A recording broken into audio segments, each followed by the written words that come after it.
The economic activities are also classified on the basis of the ownership. Government ownership.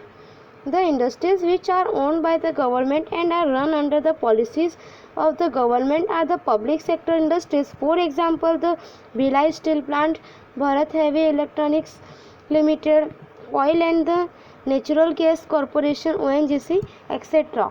तो यहाँ पे हमें बताया कि इस तरह से जो है कुछ इंडस्ट्रीज ऐसी होती है जो कि गवर्नमेंट जो है अपने द्वारा ही चलाती है एंड उसका रूल होता है गवर्नमेंट के अंडर में जो है वो जो है इंडस्ट्रीज़ वगैरह चलती है. तो इस पॉलिसीज़ को जो है यहाँ पे गवर्नमेंट सेक्टर के अंडर रखा जाता है जिसे कि यहाँ पे जो है गवर्नमेंट ओनरशिप कहा जाता है. ऐसे में जैसे कि भिलाई स्टील प्लांट है, भारत हेवी इलेक्ट्रिकल्स लिमिटेड है एंड ऑयल ONGC वगैरह जो यह सब का इंक्लूड इसमें होता है.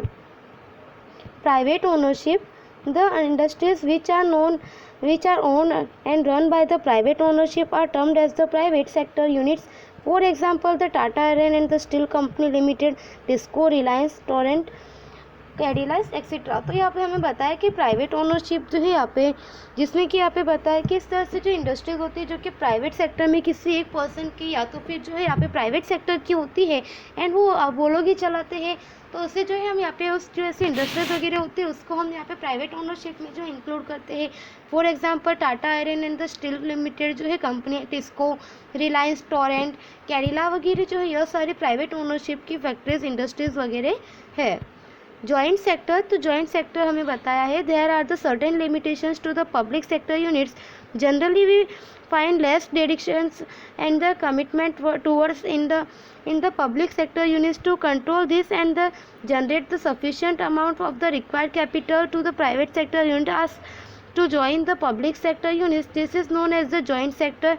In this government enjoys a greater control. तो यहाँ पे हमें बताया कि यह जो होती है यह यहाँ पे पब्लिक सेक्टर की भी होती है एंड गवर्नमेंट सेक्टर की भी होती है. इसमें ज़्यादा जो है यहाँ पे गवर्नमेंट सेक्टर का जो है हमें उनका यहाँ पे रूल्स देखने को मिलता है एंड प्राइवेट सेक्टर जो है वो इसमें यहाँ पे ज्वाइन करते हैं जिसकी वजह से यहाँ पे जो है जॉइंट सेक्टर के नाम से जाना जाता है. एंड इस तरह की जो होती है इसमें यहाँ पे जो है ऐसी जो भी इंडस्ट्रीज़ वगैरह होती है उस पर जो यहाँ पे गवर्नमेंट का जो है कंट्रोल ज़्यादा रहता है. Cooperative sectors. तो यहाँ पे हमें कोऑपरेटिव सेक्टर्स के बारे में बताया है. There are the many people in the country who are not economically very sound.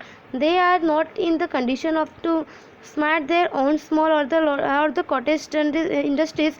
Such people make a cooperative society group where they undertake the manufacturing and the selling the process. These units that are the started with the cooperation of the group of the people are known as the cooperative sector units. For example, dairy, sugar mills etcetera. तो यहाँ पे हमें बताया कि हमारी countries के सारे लोगों की जो इकोनॉमिक कंडीशन वेरी ज़्यादा बेटर नहीं है तो सब लोग जो यहाँ पे खुद की कॉटेज इंडस्ट्री या स्मॉल इंडस्ट्रीज़ वगैरह जो है स्टार्ट करें ऐसी उनकी कंडीशन नहीं होती तो वो लोग कुछ ग्रुप में मिलकर वगैरह जो है एंड एक दूसरे को कोऑपरेट करके कोऑपरेट सोसाइटी से जो है इस प्रकार की इंडस्ट्रीज़ वगैरह जो मैन्युफैक्चर करते हैं एंड सेल करते हैं. तो इस वजह से इसे जो है कोऑपरेशन इंडस्ट्री सेक्टर की तरह जाना जाता है. एंड जैसे कि हमें एग्जांपल की तरह बताया डेयरी, शुगर मिल्स वगैरह जो है ये सारे कोऑपरेटिव सेक्टर्स के एग्जांपल्स है. Classification of the economic activities into the organised and unorganised sector. तो यहाँ पे हमें जो है क्लासिफिकेशन जो है वह बताया गया है कि ऑर्गेनाइज सेक्टर क्या है, अनऑर्गेनाइज सेक्टर में क्या है. Kanta and Kamal.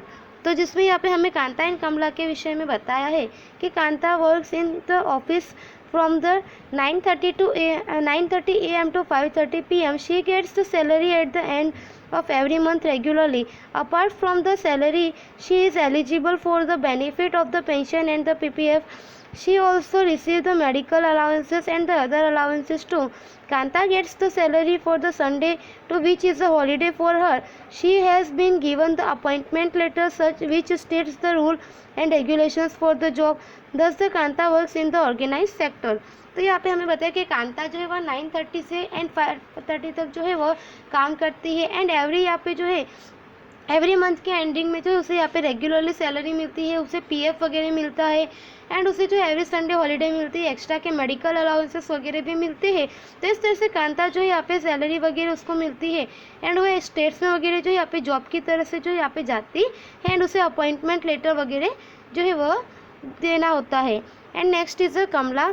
Kamla is a neighbor of the Kanta. He works on the daily wages in the grocery shop. She goes to the shop in the morning at 8 and the works till the 9 in the evening. तो यहाँ पे हमें पता है कि कांता जो है वह कमला के यहाँ पे, कमला जो है वह कांता के यहाँ पे नेबरिंग से यानी उसके बाजू में रहती है. एंड वह जो है यहाँ पे एवरी डेली वेजेस के बेस पर जो है वर्क करती है. एंड वह मॉर्निंग में 8 o'clock टू इवनिंग में जो 9 o'clock तक वहाँ पे वर्क करती है.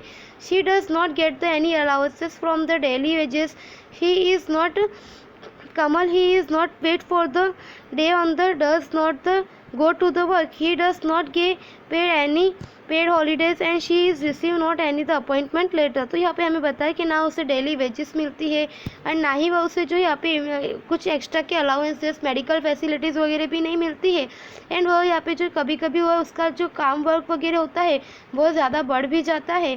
He does not get any paid holidays, उसे कोई हॉलीडेज़ भी नहीं मिलता है मतलब.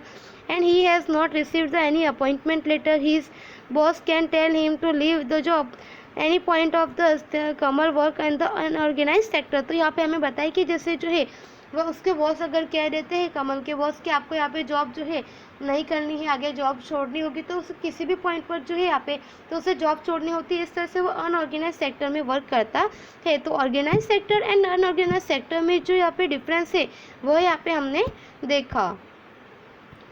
Economic liberalisation. तो इकोनॉमिक लिबरलाइजेशन में हमें यहाँ पे बताया कि कंट्री के जो है यहाँ पे वर्ल्ड के साथ चलने के लिए वर्ल्ड की जो भी कुछ सर्टेन चेंजेस वगैरह होती है इकोनॉमिक पॉलिसीज़ वगैरह वह सारी होनी चाहिए. एंड उसे जो है यहाँ पे विश्व प्रवाह में मिलने और इंडिया जैसी कंट्री को जो है यहाँ पे जो भी डेवलप कंट्री बनाने के लिए इंडियन गवर्नमेंट ने जो है अपने यहाँ पे इकोनॉमिकल पॉलिसीज़ में कुछ जो है चेंजेस किए हैं जिसके अकॉर्डिंग 1991 में जो है लिबरलाइजेशन को जो है उसे एक्सेप्ट किया गया है.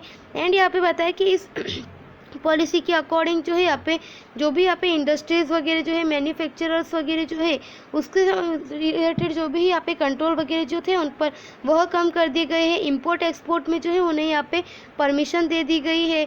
एंड यहाँ पे नए जो है भी यहाँ पे न्यू बिजनेस वगैरह स्टार्ट करने हो, नई इंडस्ट्रीज़ वगैरह स्टार्ट करनी हो तो वो यहाँ पे जो है उसके लिए यहाँ पे उनको जो भी परमिशन की प्रोसेस होती है वह ईजी कर दी गई है.